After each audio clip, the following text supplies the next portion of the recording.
علامہ اقبال نے ایک بات لکھی ہے. اقبال کہتے ہیں جب میں لندن میں وکالت کرتا تھا تو ایک خاتون تھی, لیڈی بارنس اس کا نام تھا.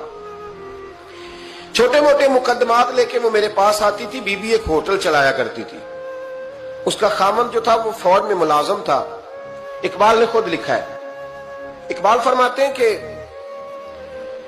ایک دن وہ خاتون پھر کسی کیس کے سلسلے میں میرے پاس آئی. تو جب وہ آئی تو اس نے نقاب اوڑھا ہوا تھا, برقع کیا ہوا تھا. تو چونکہ اس نے نقاب اوڑھا تھا, مسلمانوں کی نشانی تھی. نقاب اوڑھنا کن کی نشانی ہے؟ اللہ آپ کو خوش رکھے. تو کہتے ہیں وہ نشانی چونکہ اہل اسلام کی تھی تو مجھے تجسس ہوا. میں نے کہا لیڈی خیریت ہے؟ میم صاحبہ یہ برقع پہنا ہوا ہے. تو کہنے لگی ہنس کے, اقبال مجھے پکا یقین تھا کہ آپ ضرور پوچھیں گے.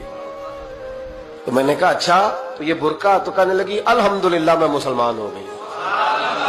تو میں نے فوراً کہا کہ آپ کا شوہر تو فوج میں ملازم ہے, فوجی کے لیے بدلنا اور پھر ملکی قانون اور یہ چیزیں. تو کہنے لگی اس نے مجھے کیا کہنا تھا, وہ خود کلمہ پڑھ گیا.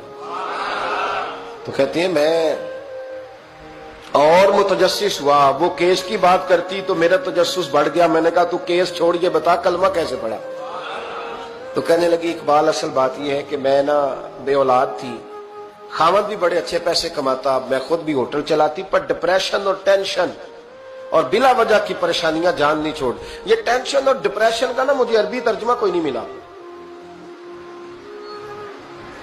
یہ ڈپریشن اور ٹینشن کا نا میں نے تلاش کیا ہے, لیکن مجھے عربی لغت کے اندر ان کے معنی مجھے لگتا ہے کہ اس زمانے میں یہ چیزیں تھی ہی نہیں. ہوتی تو ان کا کوئی نام بھی, یہ آج ہے نا تو اس لیے آج کے زمانے میں ہی نام ہے مفت کا, مفت کی پریشانی.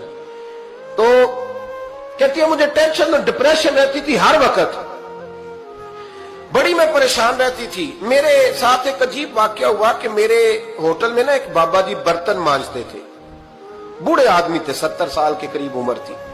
ان کا ایک بیٹا تھا, ایک بہو تھی, ایک پوتا تھا, لیکن وہ بیچارے بیٹا بیمار رہتا تھا تو لہذا وہ خود مزدوری کرتے. کہتے ہیں ایک دن وہ بابا جی میرے پاس آئے, کہنے لگے میم صاحبہ 2-4 دن کی چھٹی چاہیے. تو میں نے کہا خیریت ہے؟ کہنے لگے میڈم میرا بیٹا فوت ہو گیا. بیٹا, آپ کو پتہ ہے باپ کا جنازہ پڑھنا آسان ہے, بیٹے کا جنازہ اٹھانا بڑا مشکل کام. کہتی ہے میں کچھ لکھ رہی تھی, میرے ہاتھ سے قلم گر گیا. میں نے خود گاڑی بھیجی, بابا جی گاؤں چلے گئے جہاں وہ رہتے تھے. کہتی 2-3 دن کے بعد میں اور میرا شوہر گئے تو رستے میں ہم باتیں کر رہے تھے کہ کیا تعزیت کریں گے. ایک ہی بیٹا تھا, کوئی رشتہ دار بھی نہیں, تو اس کی تو کائنات اجڑ گئی, کن لفظوں سے اسے تعزیت کیا کہیں گے. کہتے جب ہم گئے تو وہ ٹوٹی ہوئی چٹائی پہ بیٹھا تھا, کچھ لوگ قریب تھے. ہم نے جا کے کہا بابا آپ مسلمان ہیں, ہم آپ کو کیا نصیحت کریں, ایک ہی بیٹا تھا, کہ کس طرح کر کے ہم آپ کو تسلی دیں. تو کہتے اس نے آنکھیں کھولی, بوڑھی آنکھوں میں ایمان کی روشنی.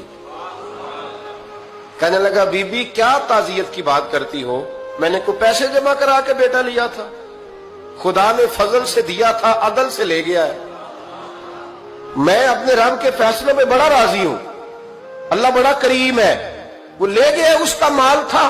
آپ یقین کریں ہمارے دیہاتی لوگ یہ کہا کرتے تھے, میں نے کانوں سے سنا ہے. ایک بوڑھے آدمی کا ایک دفعہ بیٹا فوت ہو گیا تو کسی نے اس سے کہا بابا چھوٹی عمر میں بچہ چلا گیا تو مجھے لفظ نہیں بھولتے. کہنے لگے پتر اللہ دی فصل ہے, کچی وڈے تاوی ہو دی. سنے آپ نے بھی کبھی یہ فکرہ, کچی وڈے تے پکی لے گئے تے تاوی ہے جو ہو دی. تو جب اس کا جی چاہا وہ لے گیا. اللہ اکبر. وہ خاتون کہتی ہے کہ وہ بابا جی سے میں نے کہا کہ چلو آپ 1 مہینے کی چھٹی کر لے. تو کہنے لگا نہیں میڈم میں مسلمان ہوں, مفت کی روٹی نہیں کھاتا, مزدوری کر کے کھاتا ہوں, میں انشاءاللہ 2-3 دن کے بعد کام پہ آ جاؤں گا. کہتے ہیں وہ چند دنوں کے بعد آ گیا. اللہ کی قدرت کے ابھی 2-3 ماہ گزرے تھے, پھر آیا. میڈم چھٹی چاہیے کچھ دنوں کی. میں نے کہا خیریت ہے؟ کہنے لگے وہ میری بہو بھی ہارٹ اٹیک سے فوت ہو گئی. کہتے اب میں بھی تڑپ گئی اور عیسائی ہو کہ میری آنکھوں میں آنسو آ گئے. میں نے کہا گھر کا دروازہ بند ہو گیا, اب یہ بیچارہ کیا کرے گا. وہ اپنے شوہر کے غم میں ہارٹ اٹیک سے فوت ہو گئی. کہتے ہم پھر 2-3 دن کے بعد تعزیت کے لیے گئے.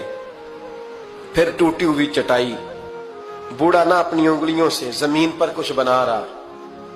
کہتی قریب گئی اور میں نے جا کے کہا بابا اب تو تسلی آپ نے خود ہی کرنی ہے, جو نظام تھا وہ تو ہو گیا. تو کہتے ہیں پھر اس نے آنکھیں کھولی, آسمان کی طرف دیکھا تو کہنے لگا بیٹی کوئی پریشانی نہیں,